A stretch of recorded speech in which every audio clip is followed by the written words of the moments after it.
Vamos a ver la parte de socios de negocios. Voy a explicar campo por campo, principalmente los que están llenos. Pero vamos a ir explicando cada uno de ellos para que estemos claros de cómo es que funciona. El código obviamente es un número importante, ¿verdad? Que es la parte con la que yo identifico al cliente. Aquí es donde yo defino si es cliente, si es proveedor o si es lead. En este caso nosotros procuramos mantener una nomenclatura C, es para cliente. En el caso de Nicaragua se mantuvo C01, donde 01 es el nombre del departamento y de ahí el 001 pues ya es un correlativo interno de cada departamento en el caso de Nicaragua. En el nombre tenemos los nombres de los clientes, de los proveedores, de los leads, sea cual sea, y este es el tipo como comentábamos. Si nosotros manejáramos, queremos decirle al proveedor o al cliente de una forma, al socio de negocios le queremos decir de una forma y le queremos decir de otra forma en lenguaje extranjero, se puede hacer. ¿Y a qué grupo pertenece? Entonces aquí yo tengo definido los grupos por clientes y por proveedores, del cual ese es el que tiene moneda. Muy importante la moneda, porque la moneda que yo defino aquí, Córdoba, dólares, euros o todas, puedo definir cómo se le hacen los movimientos. Es decir, cómo quiero ver cómo los documentos, por ejemplo, de compras o de ventas van a ser hechos. Por ejemplo, si es un proveedor local, lo correcto es ponerle Córdoba. Si es un proveedor extranjero, en caso que si fuera un proveedor en Estados Unidos serían dólares, y si fuera en Europa, qué sé yo, se puede hacer en euros. O si es un proveedor que a veces me factura en dólares y a veces me factura en quetzales o en córdobas, por algún motivo dado, por alguna necesidad específica, la tengo que poner en todas para que la persona, el usuario, pueda seleccionar a la hora del documento qué moneda es la que tiene que definir, ¿verdad? Este es un campo que lo modificamos la vez pasada, que se llama RFC. Regresémoslo a su posición normal. Entonces este RFC lo que es un campo de identificación tributaria estadounidense, ¿verdad? Entonces, que maneja 12 dígitos y los obliga, y numéricos. Entonces por eso es de que usualmente nosotros no los tocamos, sino que utilizamos para la identificación tributaria un campo de usuario que está aquí afuera, que como les comentaba en el video anterior, se puede obligar. El teléfono 1, aquí es donde deberían de crear el teléfono de la empresa. El teléfono 2, no es recomendable hacer estos, es recomendable poner un solo teléfono en cada campo para que nosotros tengamos de mejor manera nuestro sistema. En el caso del teléfono móvil, yo no recomiendo que pongamos teléfono móvil, ninguna empresa tiene teléfono móvil, sino que se pone teléfono 3 y se sigue adelante. Correo electrónico, deberíamos tener el correo electrónico, no del contacto, sino el correo electrónico de la empresa, un info@empresax.com, ¿verdad? Sitio web, pues el sitio web de la empresa. En estos campos nosotros no los utilizamos. Clave de accesos, por ejemplo, si nosotros tenemos un sistema en el cual nosotros le permitamos un acceso al cliente, le podemos crear una clave de acceso al cliente ahí para que él pueda entrar. Estos campos de este lado usualmente nosotros no los usamos, igual que estos de este lado, excepto que este es el empleado que le vende. Entonces por default, cada vez que yo selecciono este cliente en la factura o en la orden de venta, me va a salir este vendedor, ¿verdad? Aquí mismo puedo definir nuevos vendedores, si en dado caso existiera uno nuevo. Y estos campos, como les mencionaba, estos usualmente no los usamos, pero existen, ¿verdad? Existe otro campo que se llama nombre alias, que no lo modificamos. Podemos decir también si tenemos si el cliente está válido o está inactivo. Incluso le puedo decir válido de qué fecha a qué fecha y el comentario por el cual, o quiero que esté inactivo de tal y tal fecha y por qué. Y esto aplica de igual forma en los socios de negocios, o sea, en proveedores, en clientes, en leads, como en artículos, perdón. Entonces, como les decía, aquí los datos no son datos de contactos, son datos específicamente de la empresa, porque los contactos van aquí. En el caso de los contactos, yo voy agregando aquí los contactos que vaya necesitando. Entonces aquí puedo poner uno que se llama finanzas, poner el nombre, el segundo nombre. El objetivo de esto es de que yo aquí ponga los nombres lógicos. Yo pongo aquí finanzas, no pongo el nombre del proveedor, porque por ejemplo aquí no me sirve de nada esto. Incluso hay una cosa que se llama el CRM, que lo vamos a activar en un ratito, pero necesitamos que tengamos la mayor cantidad posible en esta área de aquí. Por ejemplo, si yo tengo los nombres incorrectos de esta forma, yo no voy a poder hacer utilización de esto en la forma más inteligente posible.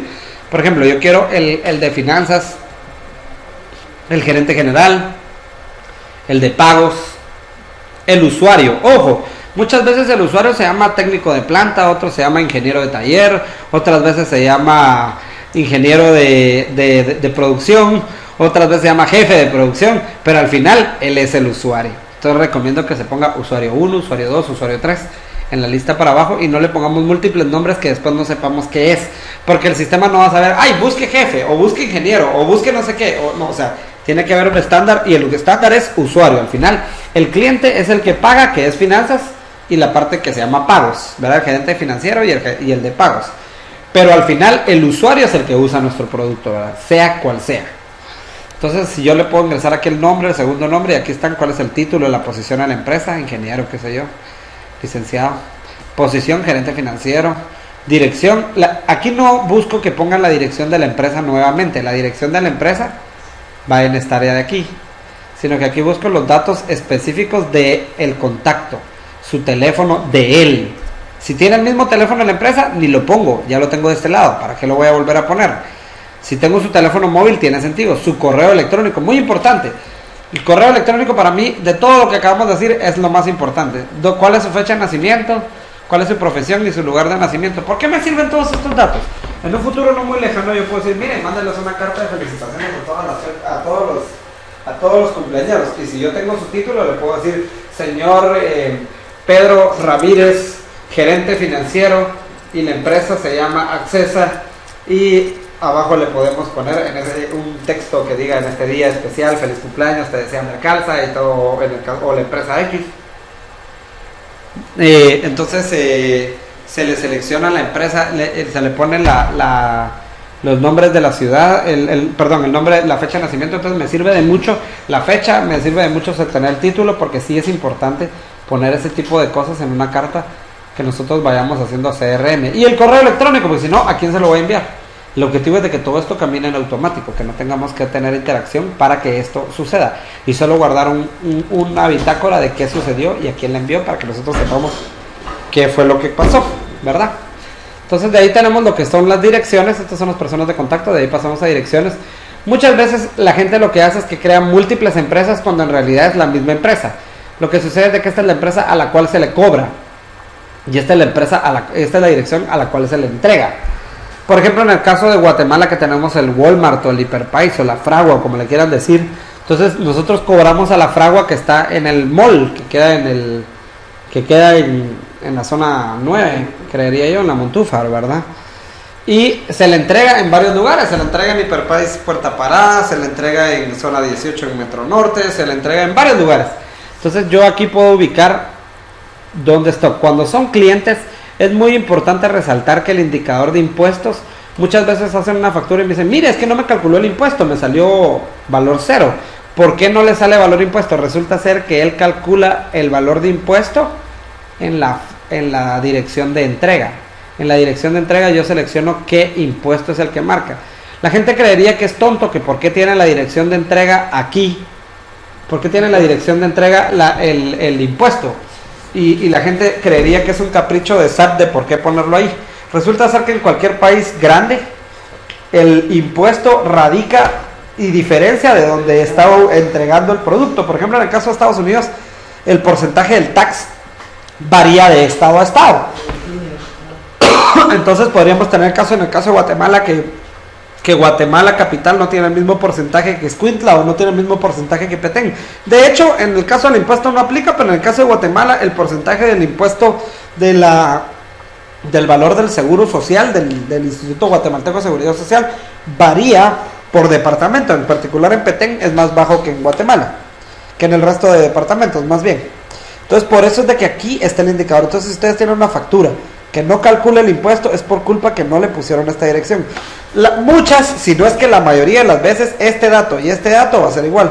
Entonces lo correcto es ponerle aquí factura. Si ese es el caso, copiamos el dato, lo escribimos, después lo copiamos y aquí en entrega lo pegamos, ¿verdad? Para que esté exactamente igual al anterior.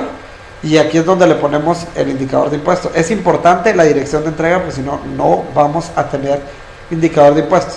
Y yo puedo fijar una dirección de entrega como estándar, teniéndolo marcada, y marco fijar como estándar. ¿Cuántas direcciones de entrega podemos tener? Las que querramos. ¿Cuántas de factura? Las que querramos. Simplemente le vamos dando clic en definir de nuevo y ahí vamos agregándolas. Condiciones de pago. Muy importante las condiciones de pago. Aquí es donde yo defino en cuánto tiempo nos tienen que pagar y lo selecciono de la siguiente forma. Si no alcanzan, se puede agregar uno nuevo. Si no hay suficientes, siempre la flechita me indica qué pasó. Ahí tengo una bien clara y extraña. Él puede definir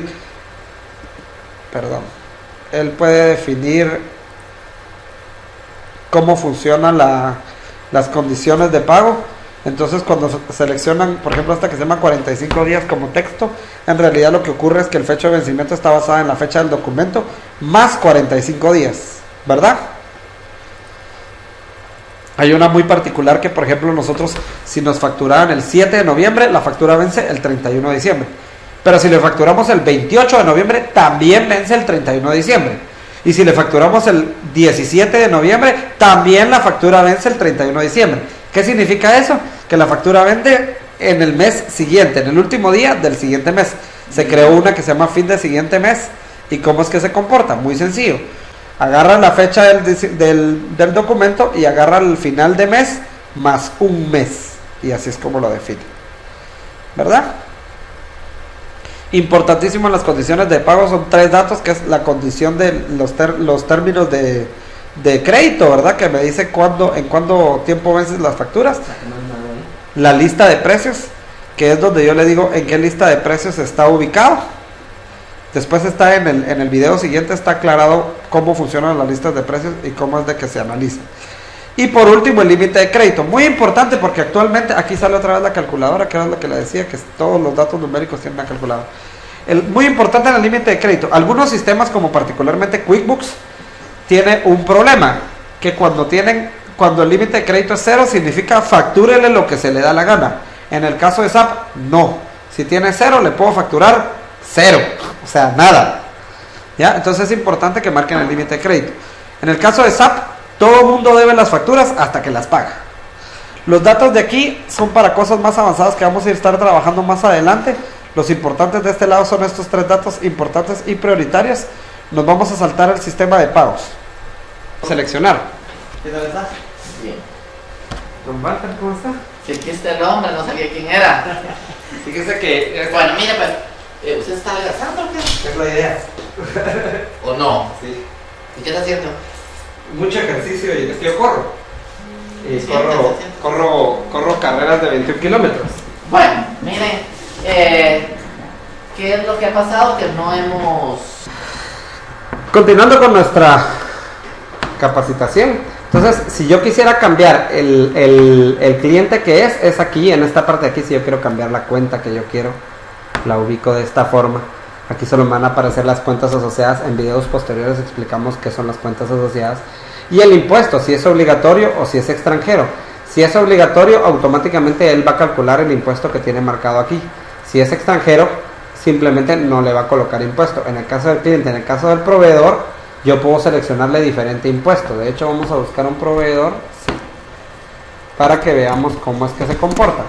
Entonces, en el caso del proveedor, sí me marca qué indicador de impuestos quiero. Yo puedo ponerle exento, puedo ponerle IVA, puedo ponerle ISC, qué sé yo, puedo ponerle lo que yo quiera, ¿verdad?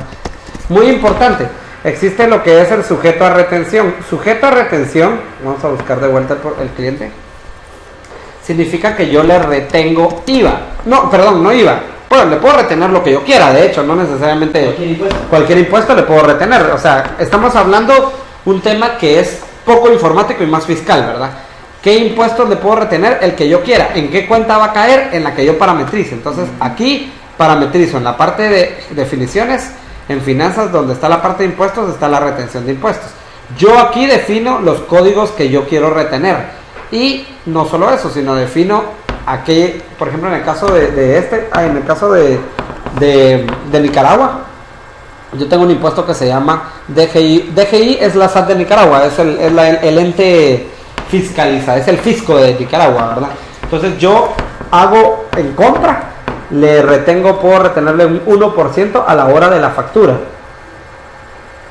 ¿Desde cuándo está válido? ¿Desde qué fecha? ¿Y cuál es la tasa? Ah, ojo, en Nicaragua hay una cosa bien curiosa. Usualmente aquí ponemos el 100% y aquí le ponemos el 1%, pero como nosotros hacemos 2 impuestos al mismo, yo le retengo 2 veces al mismo proveedor. Entonces yo le retengo 1% por esto y 1%. Usualmente le decimos, mire, su porcentaje de importe base es el 100% del neto o del bruto, ¿verdad? En este caso es del neto. Entonces, del 100% yo le voy a calcular el 1. El problema es de que si lo hago de esa forma, cuando él suma 100 más 100, por ejemplo, que sean 1000 quetzales o 1000 córdobas, entonces 1000 más 1000 dan 2000, y 2000 es más que mi documento completo. Entonces, como no lo calcula así, lo que hicimos es darle la vuelta. Entonces, que calcule el 100% del 1%, que es exactamente lo mismo que es del 100%, calcule el 1%, es exactamente lo mismo. Y entonces, aquí está a qué cuenta es la que afecta. La cuenta contable, volvemos a poner, ¿verdad? Entonces, para poner desde cuándo está válido, muchas de las opciones se aplican dándole doble clic en la parte del numerito y me dice desde qué validez tiene qué tarifa, ¿verdad? Como les digo, en esta opción se puso el 100 del 1, ¿verdad? Pero en teoría es al revés, ¿verdad? El 100, el 1% sobre el 100% del importe base, ¿verdad? Pero como son dos, es recomendable hacerlo al revés, ¿verdad? En el caso de Guatemala, nosotros muchas veces le retenemos a las personas naturales el 5%. Entonces, sobre el 100%, calculémosle el 5%. Y le definimos aquí ISR, personas naturales, qué sé yo, ¿verdad? Entonces, si es a la compra, es en compra. Y si es a la venta, pues es en pago, ¿verdad? Esto significa que él contabiliza a la hora de facturar y este lo contabiliza a la hora de pagarle. En el caso de la venta, lo calcula a la hora de facturarle, pero lo contabiliza a la hora de pagarle. En videos posteriores se va a ver cómo está eso. Entonces le digo yo, mire, está sujeto a retención, pero yo no le he dicho qué le puedo retener. Entonces en este botoncito yo le indico cuáles le puedo retener. Entonces a mí solo me va a permitir, en ese retenedor retengo el IVA. por ejemplo, en el caso ahí, y le pongo a qué cuenta contable le aplica, y es todo. Entonces tengo una cuenta contable que se llama IVA retenido y ahí le cae. Entonces yo le marco cuántas cosas le puedo retener, 1, 2, 3 al mismo cliente. Cada cliente tiene su historia particular, no todos manejan exactamente lo mismo, ¿verdad? Entonces, si yo quiero que una, por ejemplo, yo sé que a veces sí, a veces no, pero el obligatorio es este. Entonces los fijo como estándar, entonces cada vez que le hago una factura a este señor, automáticamente él va a calcular en automático. En automático. Este de aquí no lo calcula en automático porque no está marcado como estándar. La mala noticia es que SAP no me permite marcar dos como estándar, solo uno. Entonces, en el caso de ellos sí calculan dos. Sí, porque tienen el ISC y el otro. No, el ISC es un impuesto al valor agregado como el IVA. Este es un impuesto retenido, que no tiene nada que ver con lo otro. Entonces, por ejemplo, en el caso de ellos le pagan el 1% a la alcaldía de Managua, eso significa ALMA, y el 1% al DGI, que es la SAT. Yo le retengo a todo mundo para el impuesto sobre la renta y 1% para la alcaldía de Managua, a menos que yo tenga una exención sobre el 1%, entonces le deselecciono esta opción, ¿verdad? En el caso de Mercalza Nicaragua sí tiene la opción de que descarga el 1% y este de la alcaldía de Managua no la tiene, ¿ya? Entonces, de hecho, Nicaragua es uno de los países donde más fuerte he visto. Las propiedades, aquí actualmente aquí en Guatemala, Mercalzo Guatemala, tienen varias marcadas, pero a mí lo que no me gusta es que tiene cosas como estas hechas aquí. Entonces aquí tengo, ¿es esto o es esto?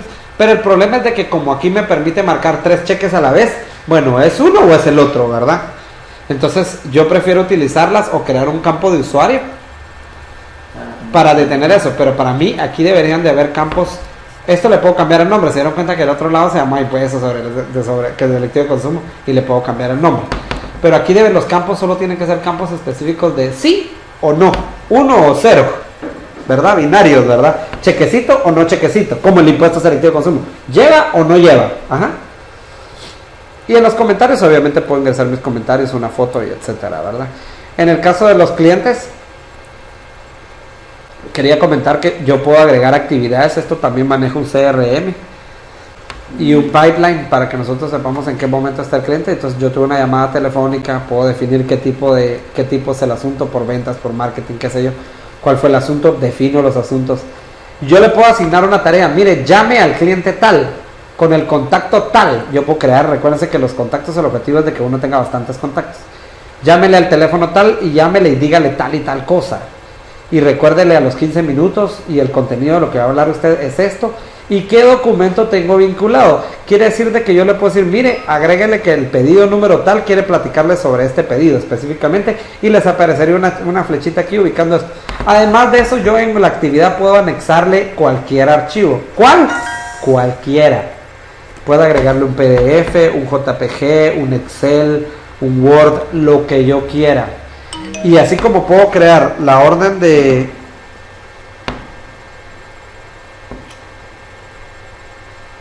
Como yo puedo agregarle aquí.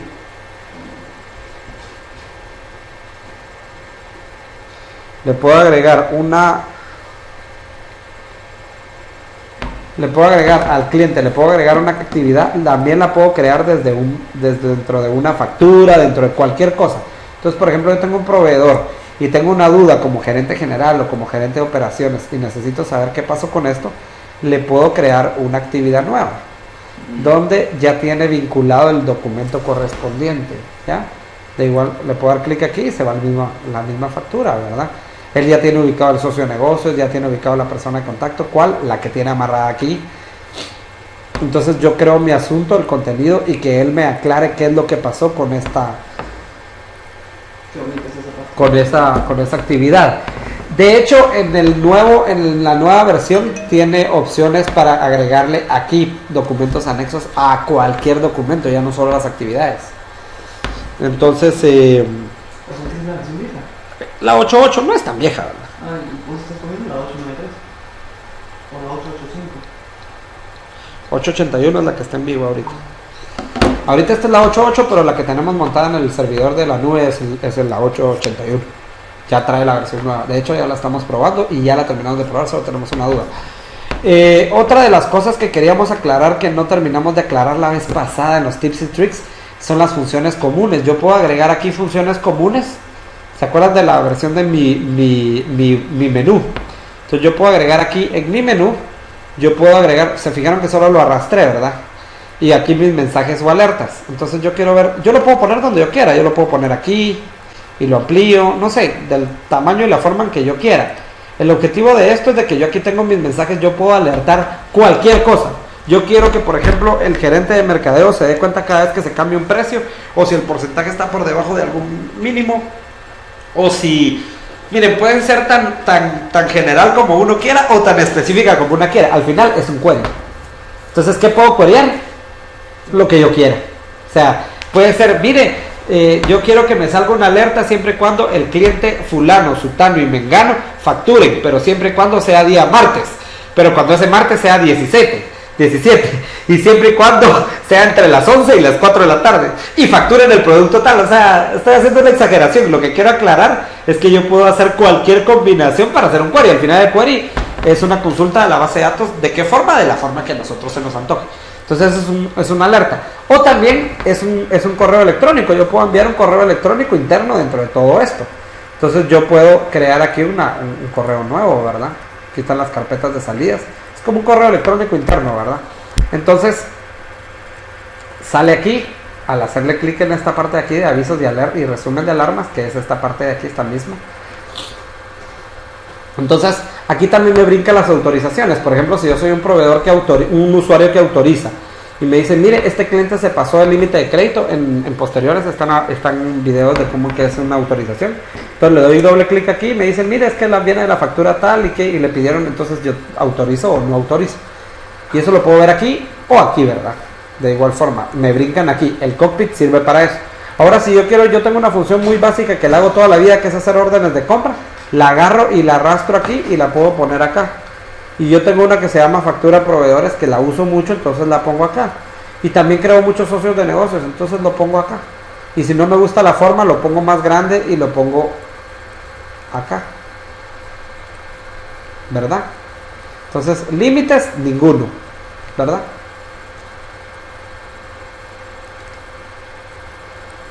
Datos maestros de socio, y puedo arrastrar el que yo quiera, ¿verdad? Yo quiero ver mis documentos pendientes en mi cockpit, por ejemplo. Yo quiero ver un navegador web y puedo poner aquí un navegador web, ¿verdad?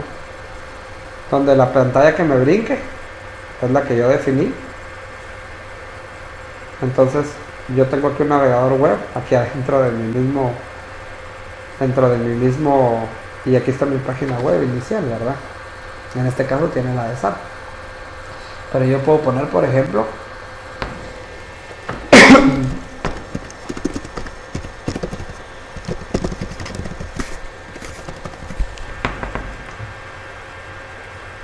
¿Sí, ahora?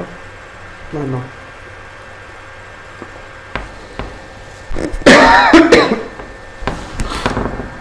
Y me brinca la página que yo seleccioné. No solo eso, sino que también existe no solo widgets, sino que tiene dashboards que no están activados aquí. Entonces me pueden brincar opciones específicas del proveedor, del cliente o de lo que sea, ¿verdad? Entonces esto es mi cockpit y yo puedo hacer con él lo que yo quiera. Con eso terminamos la parte de socios de negocios y en el siguiente video vamos a explicar la parte de artículos, que es un poco más rápido.